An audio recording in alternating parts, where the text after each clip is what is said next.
been a long time. It's like it's been a long time. It's only been a week. And today is the rundown, as I call it. But first, once again, hello everyone. Merry Christmas, Happy Holidays. And probably at the time of this video's creation, or could say yesterday, the death of Star Wars, the anniversary of Star Wars, was yesterday, December 15th. Some of us didn't get to experience that death probably until December 16th, 17th, 18th, 19th, and so on. I experienced the death of Star Wars on December 17th, 2017. And we still feel the ramifications and consequences of that today. And as we all know, recently, what we like to call that Lucasfilm, that company Lucasfilm, have released their new slate of movies and TV shows. And I said this in another video not too long ago. Disney, Lucasfilm, they still don't get it. Anything on that slate that I can think of, like Ahsoka, Visions, Lando, that High Council stuff, whatever it's called, that Cassidy, whatever his name, that dude, his name from let me fix my camera real quick, from Selena. Sorry, that's better. Sorry about that. Wherever that guy's from Rogue One, none of that stuff will stick. And they talk about franchise fatigue from making too many movies. Here you go. This is how people get fatigued, because especially when you have nothing anyways going for you. Lucasfilm right now has nothing going for Star Wars right now, except for The Mandalorian, and that's teetering by a thread. Because when I heard it, it seems like they want to replace whoever his name is. I don't know that because I don't watch the show, but from what I heard from different people, it sounds like they want to replace the Mandarin. I'm calling him the Mandarin, or Pedro Pascal. They want to replace him with the real Mandarin, Boba Fett. So who knows how it's going to seem like everything on that panel, what they had introduced, is just not going to stick. It's not going to do anything. And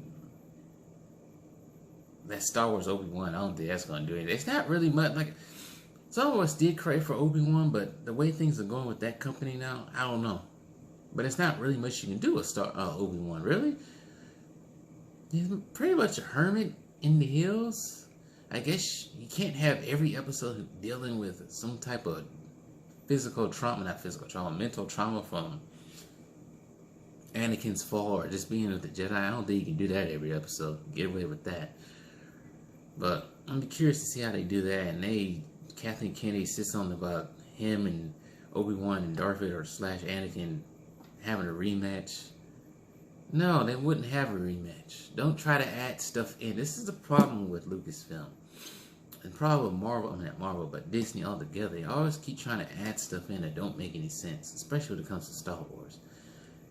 Adding whatever won't make sense, because it's probably better off just to have what George Lucas wrote. They ain't had their rematch until they was on the Death Star. Let it be that way. So ridiculous how that goes sometimes, but enough about Star Wars. Sometimes I get violently angry talking about it, because it's just so sad the way it went and how it's done. It's dead. Some people don't want to actually say it's dead, but it's pretty much dead, because there's nothing you can really get from that. It's beating a dead horse at this point. But let me see if you guys know what I'm talking about when I say this. So let me list off a couple of names right quick, see if you guys know. Let me just list them all. Cyclone, Hawkgirl, Iris West, Jimmy Olsen, Wally West, Starfire, Batwoman, April O'Neil, Electro, Commissioner James Gordon, Hemdall, Bow, Ariel, Josie, Isaac, R.P. Court, I think that's how it is, Flash Thompson, and Mary Jane. With all those names I just said, what do they have all in common? I'll tell you what they have in common, so you guessing. Some of you might get it by a couple of the names. Other than half of them being in DC, but they all have a slight issue. Two issues, actually. They're all redheads. All of them are redheads. And they have been, exception of pretty much Batwoman, because I don't think, maybe she could be. But all of them are redheads, and all of them been race swamped, pretty much. What is up with Hollywood dealing with the redheads? Male or female? Somebody answer that question with me. Answer that question for me in the comments, either on Facebook, Parler, Instagram, or in YouTube, wherever I place this video at.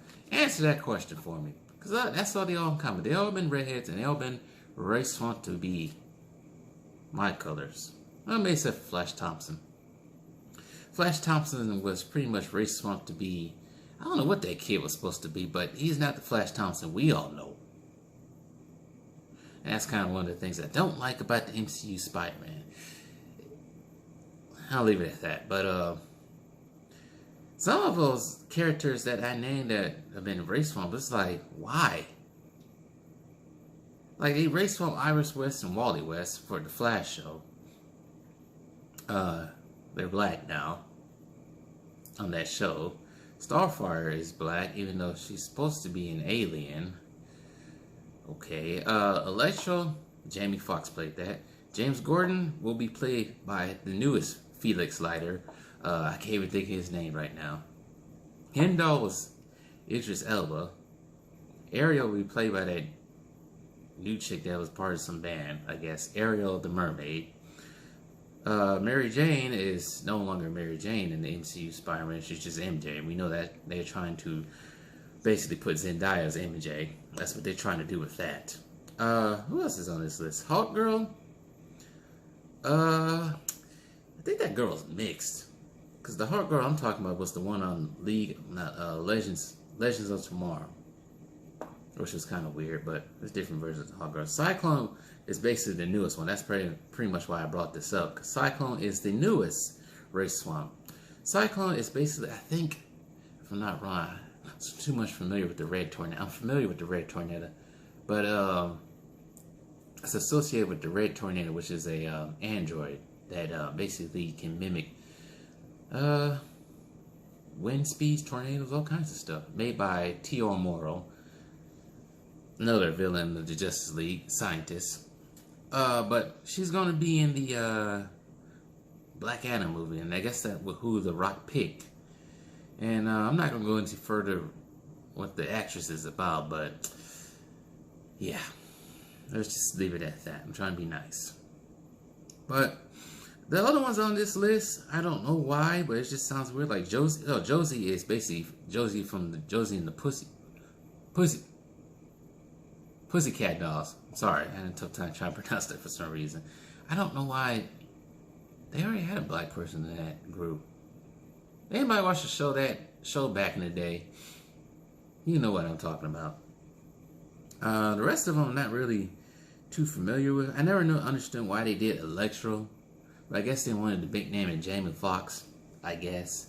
Same thing with James Gordon.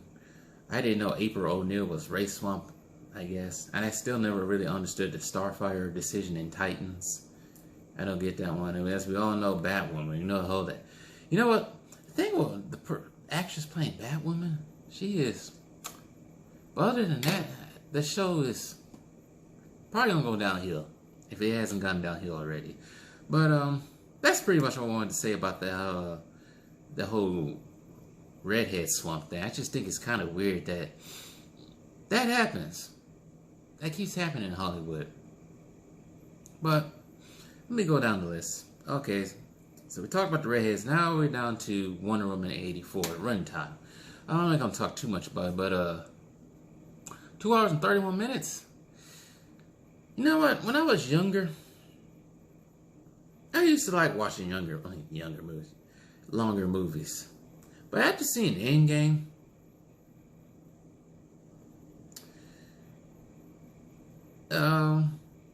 you had to get to a point somehow.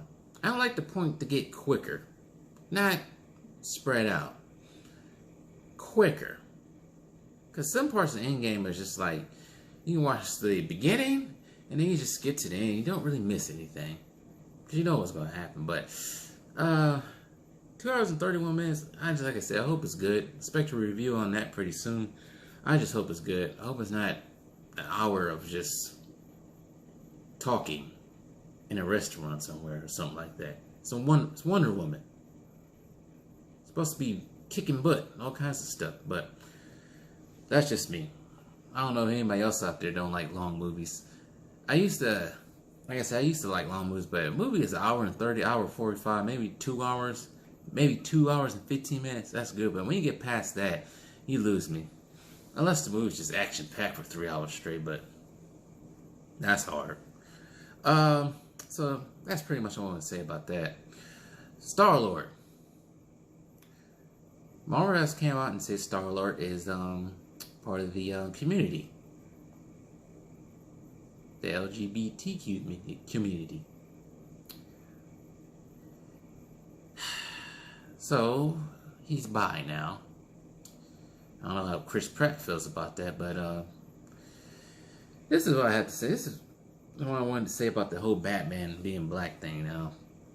I seriously think that not only they want to do this diversity type thing and all this other stuff, I also think they ran out of things to write about. You know? Because I use Batman as an example. I think they really ran out of things for Batman to do. And also, I think they also don't, of course, don't have the talent to write the things they want Batman to do. Like back in the day, you had all these good writers who actually knew how to use, let's say, how to put crimes together and make Batman use his detective skills and deductive skills to figure out the crime and save the day. I don't think none of these new writers can do that. So I think they just basically just flop them there and say, here you go, write something about diversity, and it's just never good. There's no story behind it. It's just about their skin color or whatever else they do. That really doesn't have anything to do with superhero. Yeah, I said superhero, or being a hero. I think that's what they are doing. I think they, well, at this point, they pretty much got rid of all the good writers, and now they're doing some of their own independent stuff. Some of them not. Some of them basically want to do this diversity thing, but it just seems that way. Like these writers they got now, they don't know how to write at all. I understand it's kind of hard trying to come up with a mystery type thing because you have to be good at it and know the rules of how to create a good type of mystery and detective story. But sheesh, that's just my thoughts. That's just my thoughts on the whole Star-Lord being whatever he is now and this diversity stuff. I just seriously don't think they can actually write those type of stories anymore, detective or really good stories. But that's my thing. I think other people might agree with me when it comes to that. So, let's keep going down the list. Today, well, yesterday, depending on what time you watch this video, which probably will be yesterday. Anyways, 54 years since Walt Disney passed away. And I always wonder, what would he think if he saw his company today? Say what you want about whatever you guys think he is and whatever the history books say about him. He was a visionary. And if it probably wasn't for him, shoot, probably would be talking about stuff like Disney, Star Wars and Marvel. Shoot, if it wasn't for him, he probably wouldn't have to. I don't know. I'm not even gonna say that, but yeah, like I said, he paved the way for a lot of visionaries, especially when it comes to the theme park community industry.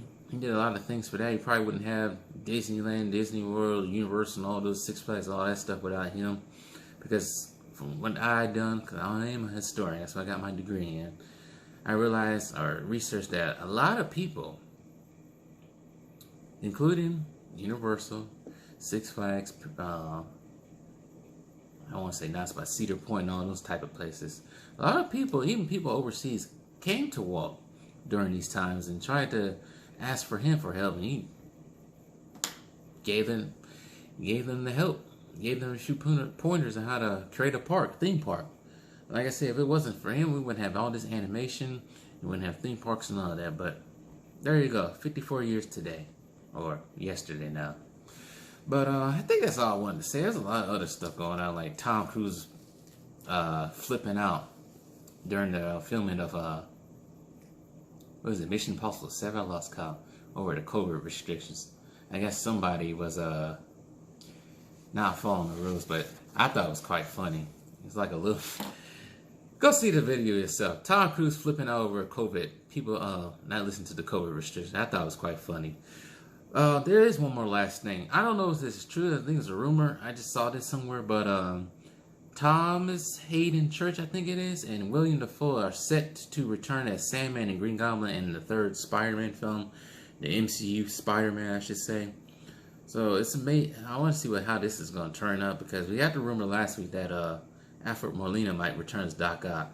So who knows? Maybe maybe Topher Grace. Maybe Topher Grace will return as Venom. I hope not.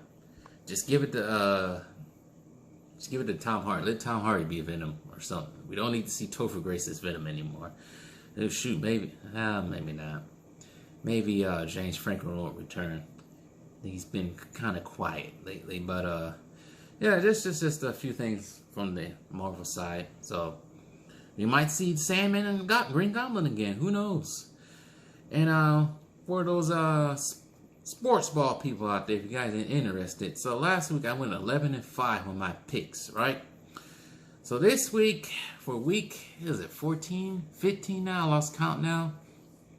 I think we're getting there. For this week in sports ball, like I said, I did 11-5. I hope to improve from 11-5. This week, we got Chargers versus Raiders. Buffalo versus Denver. Buffalo. No, I'm just going down the list. So I'm picking all the teams to win this week. I'm starting over. All the teams to win this week. I'm picking the Raiders, Bills, my Packers, Indiana, Colts, Titans, Minnesota, Seahawks, Miami, Baltimore, Buccaneers, 49ers. I should call them the Arizona San Francisco 49ers. Since they got to play in Arizona. The Cardinals, Arizona Cardinals. The Rams, Chiefs, Browns, and Steelers. That's what I'm picking. Hopefully, I can do great. And I'm pretty much done. I need some water now. With that being said, hopefully I can make some more videos. Actually, I'm going to be on the road later this week, so I don't know. Maybe I might do a video. Who knows? But once again, expect that Days of our DCEU to come out on Christmas Day. Same time around Wonder Woman 84. It should be fun to watch. It takes a lot of time to create these videos. This is a longer video, so hopefully some of y'all watch it. And yeah, I'm done. So, anybody new seeing this video, seeing my videos for the first time, you know what to do. Hit that like, subscribe button, share it with your friends. I appreciate the new subscribers that I got in the last few days. Also, for the new subscribers and people who haven't subscribed, spread my name out there. I'm trying to get big. Also, find my transform this platform onto different platforms like Rumble, because I don't trust YouTube right now. But yeah, spread my name out there. Like, share, subscribe if you haven't done it already. Merry Christmas and Happy Holidays to you all. Y'all be safe out there. And peace.